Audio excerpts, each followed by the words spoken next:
انسانیت کے سانچے میں ڈھل کے رہا کرو. اللہ نے تمہیں مسلمانوں کے گھروں میں پیدا فرما دیا ہے. تم زمانے والوں کے سامنے مومن کامل بن کے زمانے والوں کے سامنے مومن کامل بن کے نظر آؤ. آپ غور کرتے چلو, ختم کرنے کی کوشش کرو. آپ غور کرتے چلو. اللہ کے رسول صلی اللہ علیہ وسلم عرب کی سرزمین کو تشریف لاتے ہیں. 40 سال عمر ہو جاتی ہے. اس کے بعد رب کریم نے حکم فرمایا, محبوب اعلان نبوت کرو. اہل عرب والوں نے میرے مصطفیٰ کو دیکھا, انسانیت کا پیکر کہا, میرے نبی کو آمین کہا, میرے نبی کو صادق کہا, میرے نبی کو امن و امان کا پرچم بلند کرنے والا رسول کہا. اے لوگوں, میرے نبی نے 40 سال کے بعد جب اعلان نبوت کیا, اہل عرب والوں کی طرف مخاطب ہو کے پورے زمانے والوں کو دعوت دیا کہ آؤ ایک خدا کی عبادت کرو, ایک خدا کی عبادت کرو. اب اللہ تبارک و تعالیٰ نے قرآن عظیم کی آیتیں رسول کائنات کے اوپر نازل کرنا شروع کیا. اب آپ ذرا قرآن کو اٹھائیے اور علماء ربانی کی بارگاہ میں آئیے اور پوچھئے کہ مولانا صاحب قبلہ, اللہ تبارک و تعالیٰ نے قرآن عظیم کی وہ کون سی آیت سب سے پہلے نازل فرمائی ہے؟ تو علماء ربانی آپ کو جواب دیں گے کہ قرآن کی سب سے پہلی آیت ہے اقرأ بسم ربک الذی خلق. اس کا ترجمہ یہ ہے کہ اے محبوب تم پڑھو اللہ کے نام سے, اور لوگوں کو حکم دو پڑھنے کے لیے. اب مسلمانوں ذرا ذہن و فکر کو دوڑاؤ کہ عرب کی سرزمین پر پوری دنیا میں لوگ شراب کے اڈوں پہ اپنے وقت کو گزار رہے تھے. سب سے پہلی آیت یہ کیوں نہیں نازل ہوئی کہ اے محبوب زمانے والوں کو بتا دو کہ شراب پینا حرام ہے؟ اللہ تبارک و تعالیٰ نے سب سے پہلے یہ آیت نہیں نازل فرمائی کہ اے محبوب لوگوں کو بتا دو کہ ناچ گانوں کی محفلوں میں نہ بیٹھا کرے. سب سے پہلی آیت یہ نہیں نازل ہوئی کہ اے محبوب زمانے والوں کو بتا دو کہ غریبوں کے اوپر ظلم و ستم کے بادل نہ ڈھایا کرے. سب سے پہلی آیت اللہ نے نازل فرمایا اقرأ بسم ربک الذی خلق. گویا کہ اللہ تبارک و تعالیٰ یہ آیت نازل فرما رہا ہے اور بتا رہا ہے پڑھو. ذہن نے تسلیم نہیں کیا. لوگوں نے جب سوال کھڑا کیا تو ہم مولانا ابوالوفا صاحب قبلہ کی بارگاہ میں گئے اور کہا حضور میرے جسم میں ہزاروں بیماریاں ہیں, ذرا ایک اچھے ڈاکٹر کے پاس لے چلو اور ان سے اچھا علاج کروا دو. اب یہ لے کے گئے اپنے مارکیٹ کے قریب میں جو سب سے اچھا ڈاکٹر تھا. اس نے میرا چیک اپ کیا اور دیکھا, کہا آپ کو ملیریا بھی ہے, آپ کو بخار بھی ہے, آپ کو ٹائیفائڈ بھی ہے. اب طرح طرح کی گولیاں بنا کے دیا.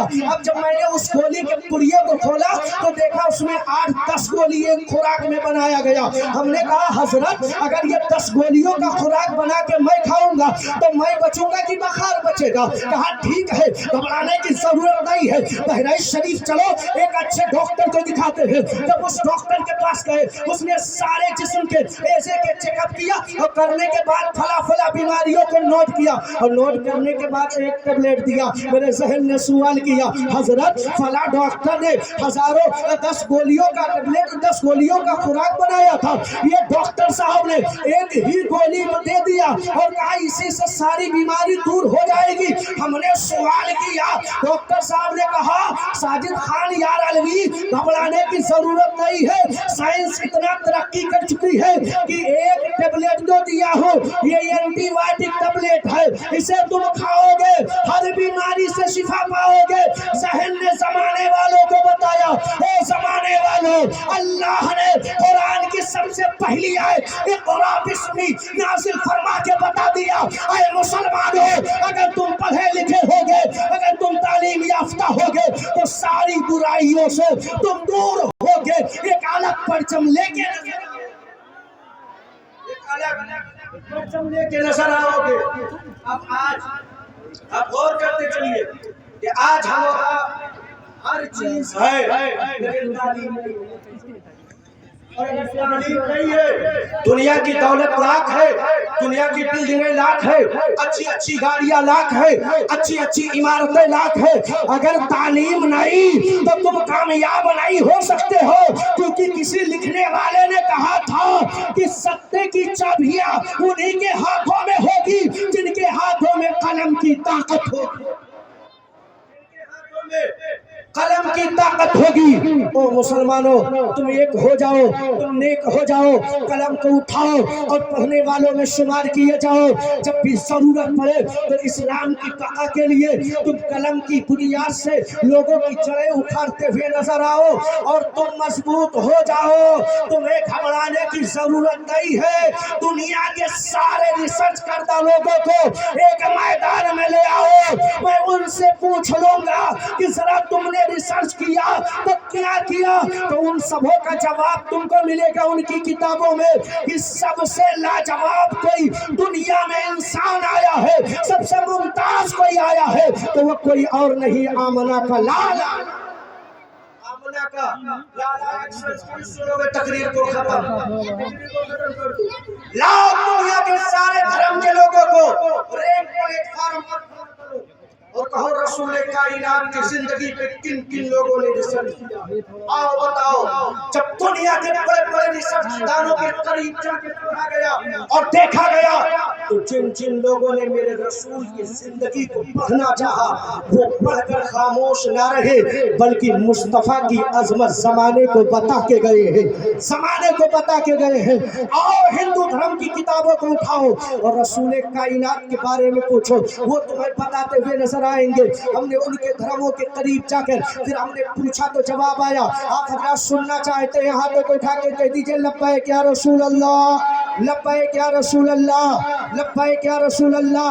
آگتم بھوتلم سواگتم منگلم, سواگتم سواگتم اے نبی منگلم, دکھرم سکرم جیونم منگلم, منگلم لاتا پرام داتا مہی منگلم.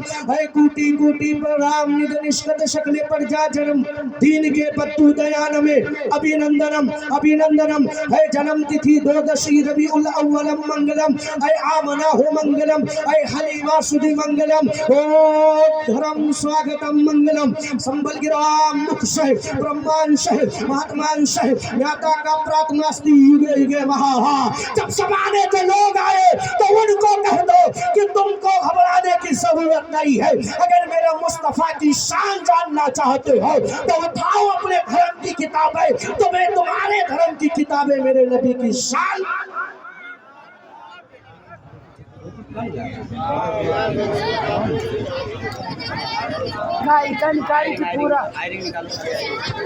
سبحان اللہ, ماشاء اللہ. بیٹھ جائیے بھائی صاحب, بیٹھ جائیے, بیٹھ جائیے, بیٹھ جائیے. اور یہ جو